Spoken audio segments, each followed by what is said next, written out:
ये इमर्सन का कॉल हमेशा याद रखना चाहिए कि to whom I meet in my life I feel he is some way superior to me and I learn from him. ये एक इमर्सन का कॉल है कि जब भी मैं किसी से मिलता हूँ तो मैं ये समझता हूँ कि ये सम क्वालिटीज़ उसमें डिफरेंट हैं जो मुझ में नहीं है और वो मुझे उससे सीखने चाहिए। जब हम ऐसा करना शुरू कर देंगे तब हम दूसरों को वैल्यू देना शुरू कर देंगे। देखो, एक यानी जब कोई हम पे क्रिटिसाइज करता है तब क्या होता है, एक मीठा एक कड़वा बोल रहता है जो हमको यहाँ पे टच कर लेता है। जैसे कि एक फ्रूट है, वो कड़वा है, जब हम खाते हैं वो कड़वा लगता है और उसका टेस्ट, उसका जायका, जो कड़वाहट है वो थोड़ी देर तक ही रहता है और उसके बाद जो अपना नॉर्मल टेस्ट है वो आ जाता है। उसी तरीके से हमारे लाइफ में भी अगर किसी ने क्रिटिसाइज किया हम पर, तो वो क्रिटिसाइज, वो कड़वाहट वो हमेशा के लिए नहीं रहती है। मगर इसके अपोजिट में अगर आप देख लो तो जब कोई हमारा अप्रिशिएट करता है, हमारी कदर करता है, वैल्यू करता है, हमारे मुंह पर तारीफ करता है, हमारी मदद करता है, तो उस वक्त क्या होता है कि वो एक मीठी हलवा की तरह है। यानी वो मीठी हलवा ऐसी रहती है कि उसका टेस्ट भी जब हम खाते हैं तब और उसके बाद में भी रहता है थोड़ी देर के लिए, मगर वो एक काम कर जाती है। यानी अगर ज़्यादा खाएं, ज़्यादा अप्रिसिएशन मिला हमको, तो ज़्यादा ही मीठी हलवा हमारे पेट में जाती है और फिर उससे डायबिटीज़ होने के चांसेस हैं और फिर उससे एक फोड़ा हो जाता है और वो फोड़ा नॉन हीलिंग बन जाता है। वो एक अल्सर बन जाती है जो हील नहीं होती, कभी भी अच्छी नहीं होती। यानी कि अप्रिशिएट अगर कोई करता है तो उसका इफेक्ट आपको बहुत देर तक दिखाई देगा, यानी वो भी बैड इफेक्ट ऑफ अप्रिसिएशन दिखाई देगा। और क्रिटिसाइज अगर कोई करता है तो आपके लिए वो थोड़ी देर के लिए रहेगा, उसको आप हर्ट फील नहीं करना चाहिए। अब हमारे माशरे में स्पेशली अगर हम देखेंगे कि हमारे जो एम्प्लॉयज़ रहते हैं, जो हमारे चिल्ड्रन रहते हैं, जो हमारे स्पाउस रहते हैं, क्या हमने कभी उनको अप्रिशिएट किया है? इट इज़ सेड, क्या कहा जाता है कि I have done the mistake once but I have heard it ever and I have done good twice but I heard it never.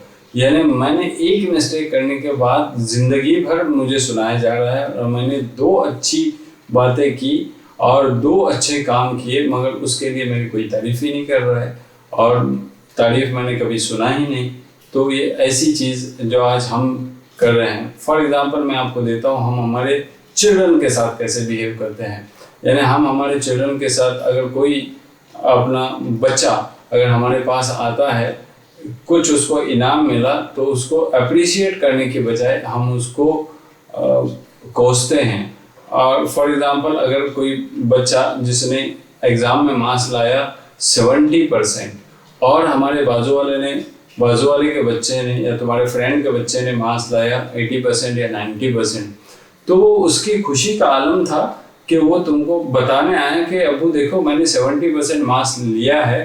तो आपने उसको अप्रिशिएट करना चाहिए था, उसी वक्त आप उसकी कदर करनी चाहिए थी, मगर आपने उसको धमकाना शुरू कर दिया, आपने उसको डांटना शुरू कर दिया कि देख, कंपेयर करना शुरू कर दिया कि देख बाजू वाले का बच्चा क्या कर रहा है। आपने कभी अपने बच्चे की तारीफ नहीं की, आपने अभी अपने बच्चे को हकीर समझा। मैक्सिमम लोग अपने बच्चों की तारीफ नहीं करते हैं, मैक्सिमम लोग अपने बच्चों के बारे में एक को अच्छा कहते हैं, दूसरे को बुरा कहते हैं। तो जैसे हम बच्चे के साथ व्यवहार करते हैं, बच्चा वैसे वैसे ग्रो होता है और उसके थॉट्स भी वैसे ही बनते चले जाते हैं। और उसी तरीके से जितने भी तलाक होते हैं, मैक्सिमम तलाक होते हैं, अब बीवी के साइड से रहे या शोहर के साइड से रहे, वो उसका रीज़न एक ही है कि हम अप्रिशिएट नहीं करते। अप्रिशिएट नहीं करते इसका मतलब ये होता है कि हम उसकी कदर नहीं करते, वैल्यू नहीं देते उसको, और हम उसको नेग्लेक्ट करते हैं, इग्नोर करते हैं, हकीर समझते हैं। इसकी वजह से तलाक होते हैं। अगर किसी को ये कहा जाए कि अपने बीवी की 10 तारीफ कर ले, जिसमें वो अच्छी है, तो उसको तो बहुत बड़ा प्रॉब्लम आ जाएगा कि 10 तारीफें कैसी करूं। मगर जब उसको कहा जाए कि बीवी की 10 बुराइयां कर ले तो वो 100 बुराइयां गिनवा लेगा। वैसे ही अगर बीवी को कहा जाए कि शोहर के कुछ 10 बातें अच्छी बता दे तो वो बताना मुश्किल है, मगर वो अगर उसको तनकीदी तौर पर या उसकी बुराइयां अगर पेश करना शुरू कर दे तो वो भी सैकड़ों गिनवाएगी। तो ये जो तलाक का मामला है वो तलाक भी ज़्यादातर अप्रिशिएट न करने की वजह से होता है। एक आदमी था, एक मैं आपको स्टोरी बताता हूँ कि एक आदमी था जिसको अपनी बीवी ने कहा कि 10 बातें मुझे ऐसी बता दे कि जो मुझे चेंज करनी चाहिए। तो उसने कहा ठीक है, मैं कल लिख लूँगा और तुझे बता दूँगा। तो दूसरे दिन सुबह हो गई, वो रात में सोच रहा था कि मैं इसको क्या लिखूं।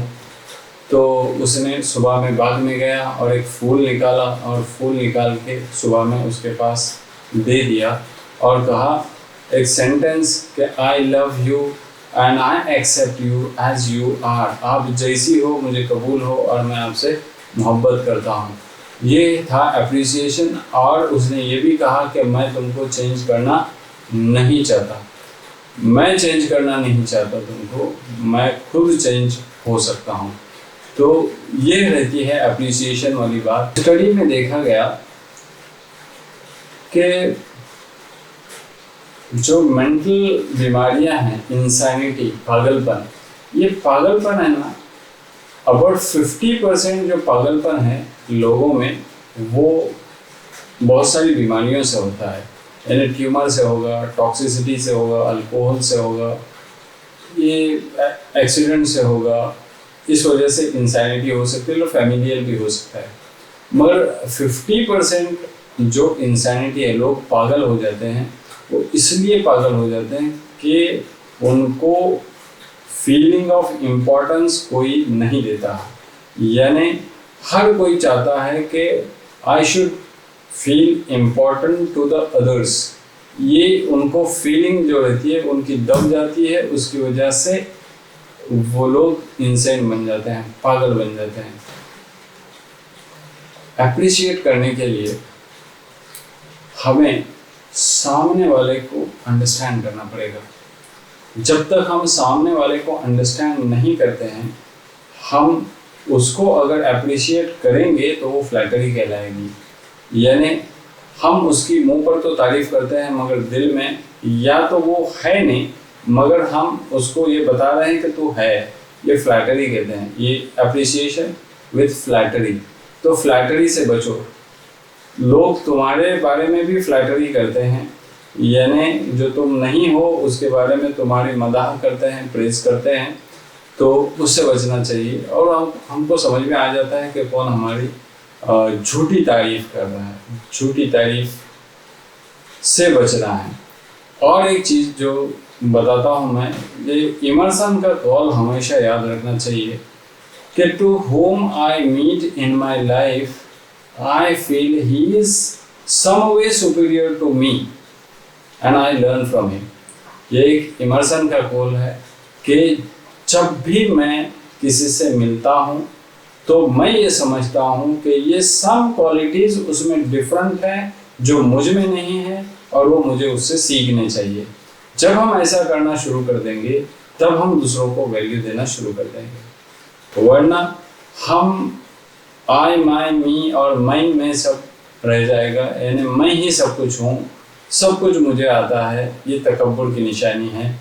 तो आज से एक वादा कर लो अपने आप से कि हम दूसरों को अप्रिशिएट करेंगे, हम अल्लाह ताला के शुक्रगुजार बंदे बन के रहेंगे और हम दूसरों से अप्रिसिएशन नहीं चाहेंगे।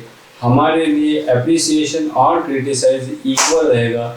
यानी कोई भी हमारी तारीफ़ करे तो भी हम पर कुछ असर नहीं होगा और न ही अगर कोई हमको क्रिटिसाइज करे तो भी हमारे ऊपर कुछ असर होगा, कुछ हर्ट फील करेंगे। व आखिर दावाना अनिल हम्दुलिल्लाहि रब्बिल आलमीन।